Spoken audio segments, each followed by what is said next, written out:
अस्सलाम वालेकुम एवरीवन। उम्मीद है आप सब खैर खैरियत से होंगे और रमज़ान अच्छा गुजर रहा होगा। अल्लाह ताला आप सबके ऊपर अपनी हिफ्ज़ अमान रखे और लोगों को कामयाब करे। मैं देख रहा था कि काफ़ी लोग इस चीज़ से परेशान हो रहे थे कि किंगडम एनिमेलिया, उसके साथ किंगडम प्लांटी भी आता है, उसके ऊपर मैं सेपरेटली बताऊंगा। किंगडम एनिमेलिया पे अभी स्टिक करते हैं। वो हम कैसे करें, भूल जाता है, नहीं होता, कम्प्लेक्स है। कल कोई बंदा कह रहा था, एक बच्ची कह रही थी कि यानी कि मुझे एक पार्टनर चाहिए, मैं उसके साथ पढ़ लूँ। तो देखें, मैं उस वो वाला को तरीका बताऊँगा जिस तरीके से मैंने किया था और बड़ी हेक्टिक रूटीन के बाद किया था, और उसके साथ मुझे फ़ायदा ये हुआ था कि मुझे याद हो गया था। मैं उसके सारे सवाल भी ठीक कर आया था, जब भी आया करता था। इवन जो पास पेपर्स के सवाल करता था वो मैं कर लेता था बगैर किसी कन्फ्यूजन के, बगैर अटके। तरीका जी बहुत ज़्यादा सिंपल। देखें, स्टार्टिंग में तो सिर्फ इंट्रोडक्शन है, ठीक है, कि ब्रेथ और सोल होता है, एनिमेलिया का नाम होता है। इसको यू मेटाजो और मेटाजो के अंदर कन्वर्ट किया गया है। इनके अंदर कम्प्लेक्स जंक्शन होती हैं जिनके साथ ये कम्युनिकेट कर सकते हैं। दैन कुछ चीज़ें बहुत इंपॉर्टेंट हैं, ये सवाल आ भी चुके हैं पास पेपर्स के अंदर, है कि द सिंपलेस्ट है ऑफ द एनिमेलिया किंगडम कौन हो सकते हैं। द सिंपलेस्ट मेंबर है ऑफ द किंगडम एनिमेलिया जो है वो कौन सा ग्रुप होता है, सिंपलेस्ट फाइलम कौन सा है। तो फाइलम पोरीफेरा जो है उसके अंदर हमारे पास आता है, ठीक है जी, जिसको हम क्या कहते हैं जी,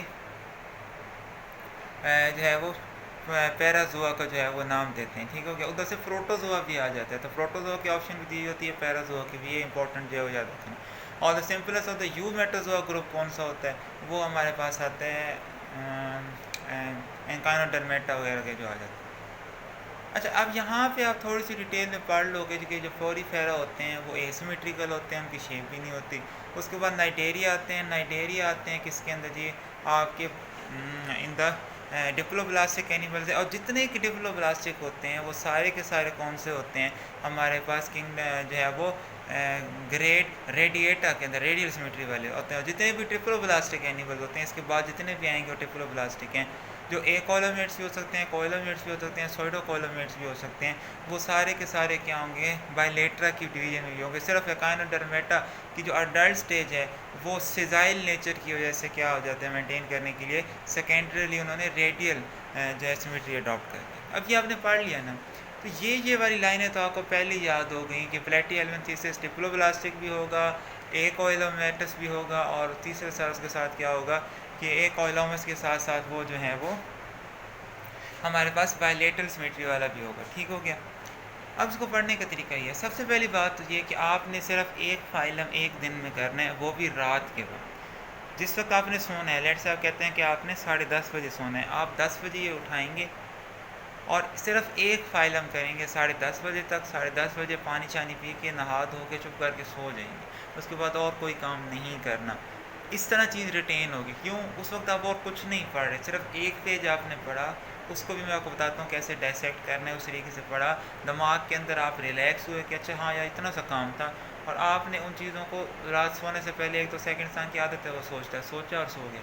सुबह उठ के बगैर बुक खोले जब आप मुँह हाथ वगैरह धो रहे होंगे, सिर्फ उसको रिकॉल करना है कि यार वो वाली बात मुझे याद थी, वो वाली बात मुझे याद हुई है। और अगर कुछ भूलता है तो उसको एक नज़र पहले देख लेना। इस तरह फिर आपने अगला फाइलम करना है, कुछ दिनों के अंदर काम ख़त्म हो जाएगा। नाउ कि करना कैसे है, देखिए आपने इसको पैराग्राफ्स में डिवाइड करना है। पहला फाइलम है, मैं बालम करूँगा फाइलम प्लेटीहेल्मिन्थेसिस के साथ शुरू करते हैं, ठीक है। अब उसका जो पहला पैराग्राफ है जहाँ से वो है, उसके अंदर वो सिर्फ ये बता रहा है कि ये हैं क्या। प्लेटीहेल्मिन्थेसिस फ्लैट वर्म्स होते हैं जो डोर्सो वेंट्रली कंप्रेस्ड होते हैं, ठीक हो गया। और फिर बाद में ये बता रहा है कि ये ट्रिप्लोब्लास्टिक एनिमल्स हैं, एक कॉलोमेट्स हैं चूँकि कॉलोमिक कैविटी नहीं होती है, और साथ साथ जो है वो कौन से होते हैं, बायलेटरल सिमेट्री भी शो करते हैं, ठीक हो गया। अब पहला पैराग्राफ उसका है वो है इसका कि what is the mode of nutrition. तो कहता है with the few exceptions the platyhelminthes हैं are endoparasites, are the parasites mostly endoparasites that is live inside the body organ होते हैं। और कहते हैं follow their most common examples are taenia solium और हेपेटिकुला फेसिकुला हेपेटिस हो जाएगा, और तीसरा आ जाएगा आपके पास शिस्टोस्टोमा ड्यूडिनेल और द ब्लड फ्लूक है कि they are more common in the tropical, some of which cause the serious diseases in the man हो सकती हैं, and some are fresh labour free living हो सकती है फॉर एग्जाम्पल टू गेस या play. दूसरे में पैराग्राफ में इनका साइज़ आ जाएगा और तीसरे में इनका डाइजेस्टिव सिस्टम। तो आपने यही करना है कि पहले पैराग्राफ में इन्होंने इनके पहले बताया था इनके मोड ऑफ न्यूट्रिशन के बारे में, दूसरे पैराग्राफ में इनका साइज़ बताया था, तीसरे पैराग्राफ में सिर्फ बात हुई है इनके डाइजेस्टिव सिस्टम की, चौथे पैराग्राफ में चौथी लाइन में बात हुई है सिर्फ इनके नर्वस सिस्टम की। ठीक हो गया। इस तरह आपने अलग-अलग करके पैराग्राफ्स करने हैं, रात के वक्त एक फ़ाइल हम पढ़ने हैं और पढ़ के सो जाना है।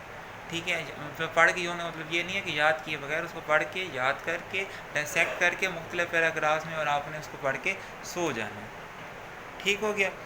अब जब आप अगले दिन अगला फ़ाइल हम पढ़ेंगे ना, ठीक है, तो उससे पहले आपने क्या करना है, फिर जब उसके भी तो वही चीज़ें आएंगी, उसका भी मोड ऑफ न्यूट्रिशन आएगा, उसकी भी डाइजेशन आएगी, उसका भी डाइजेस्टिव सिस्टम आएगा, नर्वस सिस्टम आएगा।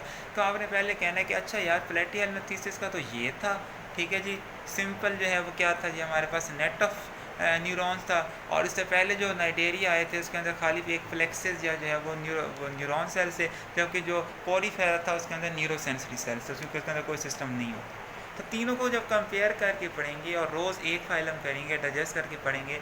आप मुझे देख रहे हैं मैंने कितने महीने हो गए, 6 7 8 महीने हो गए आखिरी दफ़ा एग्ज़ाम हुए, मैंने तो नहीं पढ़ा, लेकिन मुझे आज तक एक एक लाइन याद है। क्यों? मैंने इसी तरीके से पढ़ा था, मैंने आपको वही तरीका बताया है, सिंपल है, पढ़ के देखें एक दफ़ा इस तरीके से, इंशाल्लाह ताला आपको फाइल याद हो जाएगा।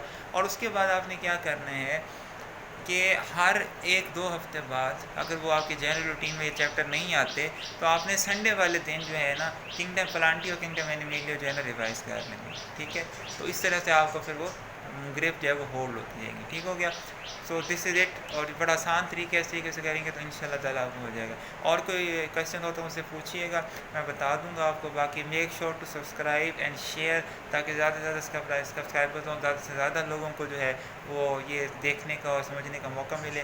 बाकी अपने आप को जो है महफूज रखें, घरों में रहें। फ़ी अमान।